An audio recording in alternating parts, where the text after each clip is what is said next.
the worst genre of all time. A dumbed down and thankfully short-lived exercise. One of metal's more unfortunate pushes into the mainstream. Probably the most despised form of music ever. It had the ugliest bands, the ugliest fashions. Nu metal sucks, that's why it's dying off. I would rather have my eyelids pulled out than listen to nu metal. Yeah, those are some hefty quotes, mostly from a long time ago by this point, but the hatred for nu metal is for sure one of the things people remember about the peak of that genre.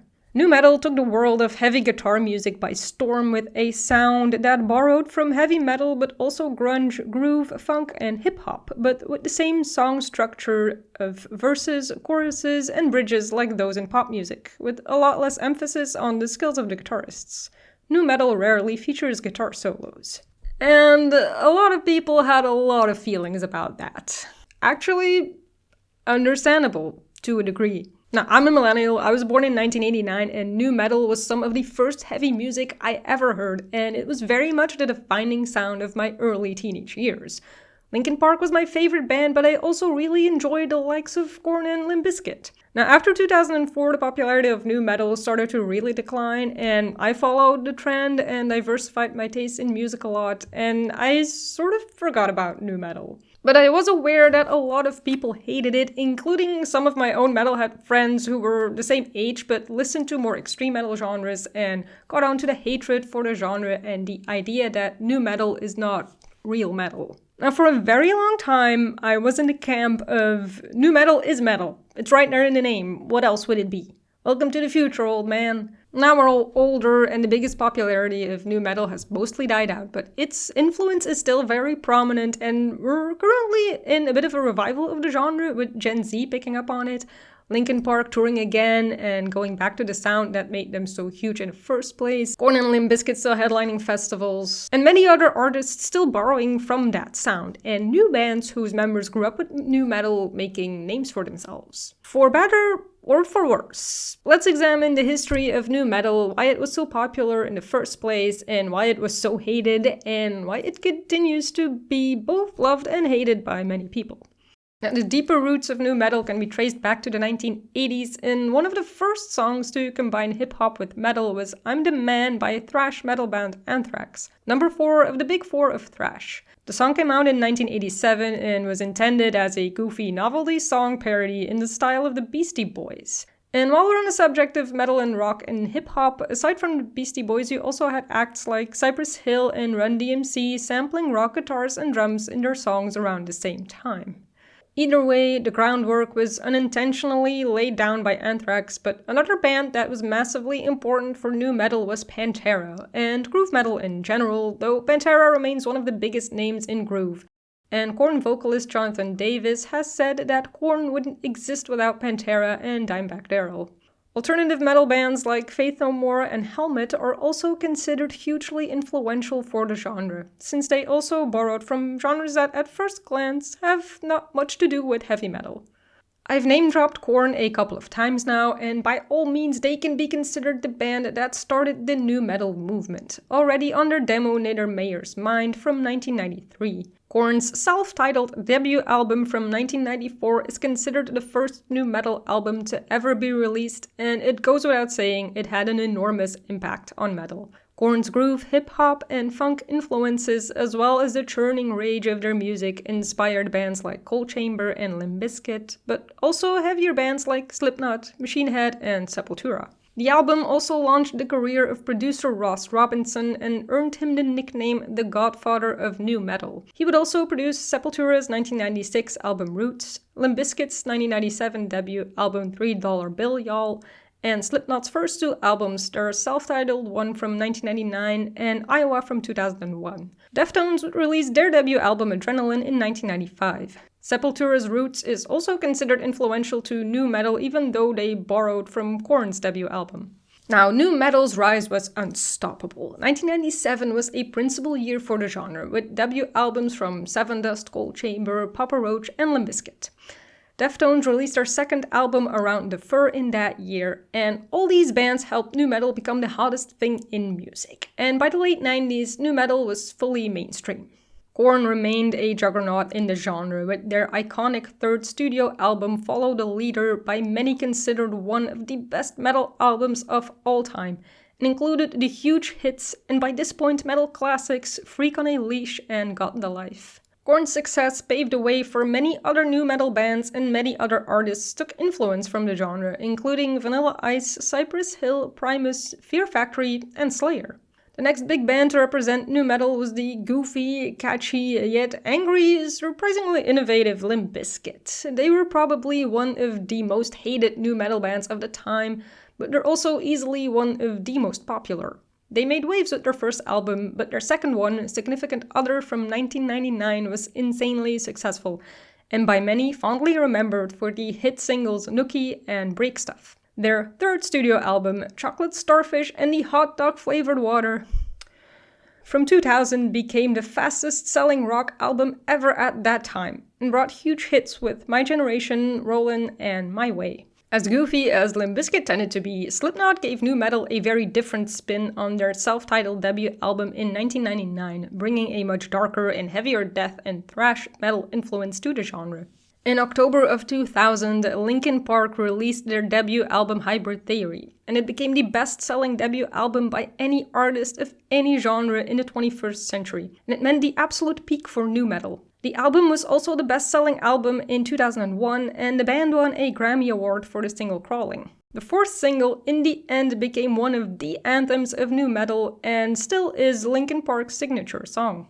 2001 also saw Slipknot release their second album, Iowa, hailed as an absolute triumph of nu metal. POD's album Satellite produced the huge hit Youth of the Nation. Drowning Pool's debut album Sinner and the single Bodies were big hits, and System of a Down put their own unique spin on the genre with influences of Middle Eastern music, Greek and Armenian music, and jazz on their second album Toxicity. Nu metal remained popular throughout the first years of the new millennium, but there were already some signs that the genre's success was starting to decline. Big bands started to sell less than before. Jonathan Davis believed music piracy becoming more widespread was a major cause, since Korn's fifth album, Untouchables, had been leaked online 4 months before its official release. Linkin Park's second album, Meteora from 2002, did really well, however, but Limp Bizkit's 2003 album Results May Vary also did not do as well as their previous albums. After 2004, nu metal's popularity dropped off significantly. Indie rock was making a comeback, but especially the rise of metalcore out of the underground was the hot new sound young heavy music enjoyers were looking for. Audiences moved on, but bands did as well. Linkin Park's third album, Minutes to Midnight, stood out for its almost complete departure from the sound that made them huge in the first place. Bands like Disturbed, Soulfly, Drowning Pool, and Slipknot all started to get heavier with more death and groove and thrash influences in there, while Limp Bizkit and Papa Roach went in a more alt-rock direction. Now, the typical nu metal sound of the turn of the century will probably remain buried there, but it is very much remembered, and numerous bands have taken influence from it. In the 2010s, some metalcore bands started to fuse nu metal influence into their music, and some people were speaking about a revival at that time, but the 2020s saw the genre popularized among Gen Z through TikTok. Some of the old nu metal bands released new music again in their old style. Linkin Park came back after a 7-year hiatus after the death of Chester Bennington, with new singer Emily Armstrong, which caused a bit of a controversy, but the band remains very popular. Okay, we're all caught up. Clearly, nu metal defined the sound of heavy music for, let's say, about a decade, with millions upon millions of copies of albums sold worldwide. And the massive waves it made still ripple out to this day. And to this day, nu metal has haters. Not nearly as bad as back when, and it was hated by a lot of metal artists and other bands. Now, ironically, there were quite a few nu metal artists that rejected the label outright no matter its popularity. Now, Korn is always credited for starting the genre, but Jonathan Davis has said he doesn't even consider his band a metal band, but rather more like a heavy funk band in a way, but he also didn't want to strictly define Korn's music as any genre. Deftones also did absolutely not want to be considered nu metal, and neither did Slipknot, and they have said they're just labeled that because they became big around the time the genre peaked. I think that's kind of fair because I really don't hear a lot of nu metal in Slipknot's music, but Either way. Now, Disturbed drummer Mike Wangren has said he never felt like his band was a nu metal band to begin with. Mike Shinoda of Linkin Park has said that he didn't like the frat boy energy that nu metal was associated with, and that his band was doing something very different. Linkin Park vocalist Chester Bennington has said the band's music was never just one thing and not really metal as such, and that the band always felt like they weren't bound to just one genre. And we can wonder if all the hatred that nu metal got from classic metal fans was one of the reasons that a lot of these bands were like, yeah, we don't want to be associated with this movement at all. Now, a lot of the critique nu metal as a genre got was, at that time, a lot of metalheads simply believed metal and hip-hop should not be mixed under any circumstances. Metal should not be mixed with any other genre, and so as a consequence, nu metal can't be real metal. The argument being that it was basically just hip-hop with down-tuned, distorted guitars. Something else that especially classic metal fans at the time, and to this day, cannot bear with, was more focused on the groove and rhythm as opposed to the complicated riffs and guitar solos, and the preference for simpler pop-like song structures. I actually do understand where they're coming from, and why nu metal considers to be barely on the fringes of metal to this day. Although mostly these discussions are found mostly online anymore, and you never really see people complain about Korn or Limp Bizkit showing up to metal festivals and such. Clearly, these bands remain heavily associated with metal, despite there being a lot of stylistic differences in the music that set nu metal apart from all the metal subgenres that existed when the genre broke out. The obvious influence of hip-hop and funk being the main issue a lot of metal fans had. Nobody had really mixed any other pop genre with metal before, at least not to that degree, and Anthrax's song I'm the Man was not a serious attempt at it. Metal was supposed to be about riffs and solos. But it's the 90s, and this new generation of young folk has grown up with two forms of music counterculture, metal in one ear, but also hip-hop in the other ear. And so naturally, people started to take what they liked from both these genres and experiment. I mentioned bands like Cypress Hill and the Beastie Boys before, but one band I left out of this video on purpose so far is Rage Against the Machine, who are by nobody seriously considered a nu metal band. They came earlier, but they were born out of that cocktail of hard rock, heavy metal, hip-hop, funk, and punk that the band members grew up with and took inspiration from. And they never liked it, but their music had a major influence on nu metal as well, because they proved you could take a bunch of different genres and put them in a blender and do whatever you wanted with them. Now, Rage Against the Machine is at the very least respected by metalheads while not really being considered a metal band, and they never claimed to be, though some people do consider them a metal band, but it's kind of complicated. Blending other styles with metal influence as they do with their anger at the system is something metalheads and many others can definitely appreciate. Now this brings me to the next reason why a lot of metalheads deeply dislike nu metal: the lyrical content of the songs. Too angsty and too whiny and too depressing and too much about inner shame and inner struggles, and not angry enough at the world, but too angry and sad at oneself and one's circumstances. Combined with vocal styles to match the angsty, whiny, mopey, and pained sound, nu metal haters just can't stand it. Now, I have to keep in mind that the 90s was also the decade of the further development of death metal and black metal out of the thrash movement of the 80s, which were completely different genres from nu metal. It was all very heavy and about very dark and scary and awful things, and the people in those scenes also came off as pretty scary. And then you have a bunch of people in Adidas tracksuits with frosted tips coming along and being like, hey, we listen to metal too. Yeah, I kind of get it. It would probably piss me off too, especially the frosted tips. What were we doing as a species? Either way, another thing a lot of metalheads that prefer to listen to more extreme genres of metal also don't like was that nu metal broke out into the mainstream and was being played on the radio and was as popular as it was. For a lot of metalheads, the metal scene was supposed to be underground, on the fringes, not to be understood, much less enjoyed by normies. Nu metal therefore can't be real metal because too many regular people like it and the bands were too successful. Metal's supposed to be counterculture, and that's definitely how it started out, and so becoming mainstream is one of the worst things that could happen to a metal band. The Black Album is still by many people considered where Metallica fell off because they went for a more radio-friendly sound. Popularity is not what metal is about, in other words. Okay, now metal breaking out into the mainstream has just been a thing for decades by this point. Yes, it started out as underground and counterculture with music that makes your parents upset with a style that makes the normies shake their heads. Yet in the 80s, hair metal and glam metal were already the sellout versions of metal. In the 90s, it was nu metal, and nowadays it's a lot of modern metalcore or bands like Sleep Token that get associated with the genre. Every other decade or so, there's a wave of metal or metal-adjacent bands that get incredibly popular and get radio play and sell millions of records, and nowadays get millions of streams and millions of views online.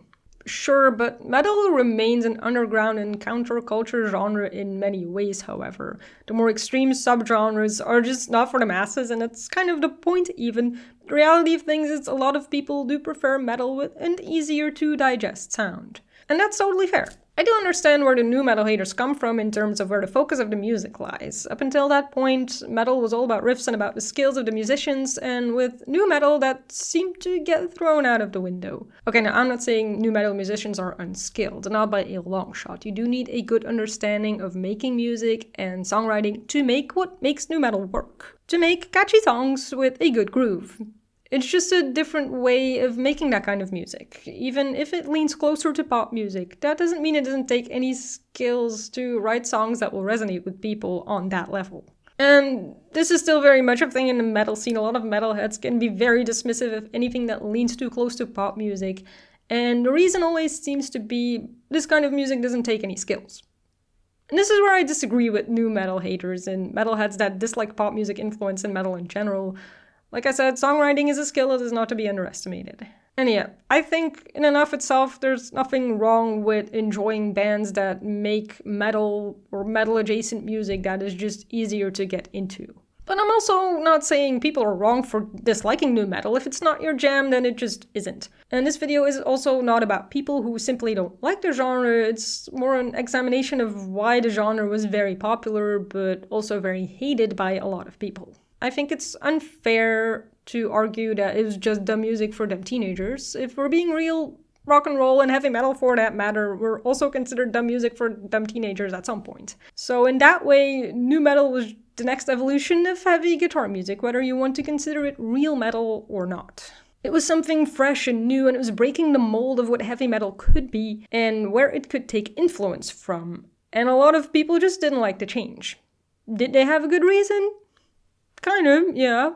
And I say that as someone who grew up with nu metal and still enjoys it a lot. Now, I don't want to dismiss all the hate nu metal gets as old men yelling at clouds. It was probably a lot to take in for fans of classic heavy metal genres. At the same time, nu metal opened the door for younger generations to get into all the other subgenres of metal.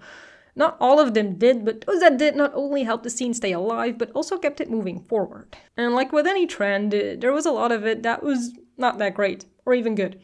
But the bands that are fondly remembered are remembered for a reason. For all the hate nu metal got back in the day, it got a lot of people into heavier music, and I will never complain about that because metal is awesome and the more the merrier. I also won't call everybody who dislikes nu metal an elitist or a gatekeeper. There is definitely some of that energy in people who dislike nu metal.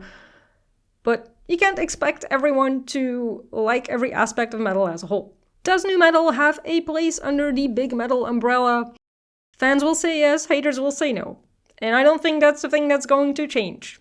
At the end of the day, it's music, it's art, it's subjective, and everybody feels a certain way about it. I understand why nu metal being so drastically different from classic metal genres caused a lot of people to hate it, but I also get why it was so popular. I mean, I was a teen at the time, so yeah, this was my first exposure to heavy music, and I just went down that path. And I also don't believe that something being popular or seeming basic at first listen means that it's bad music. Just because it's easy to digest doesn't mean that it can't be metal. And I know some metalheads are going to argue like, no, metal has to be underground and very complicated to be real metal. I don't agree with that, really. So yeah, I guess that was a pretty lukewarm take on the whole thing, wasn't it? Either way, no matter how you feel about nu metal, I hope you found this video interesting. Leave a comment, let me know what you think. I do enjoy discussing things like this as long as it doesn't turn into a mudslinging contest. Or if you have any other thoughts about nu metal and why it was so popular and why people still hate it, yeah, let me know. Right, that's going to do it for me. I will see you in the next video. Bye!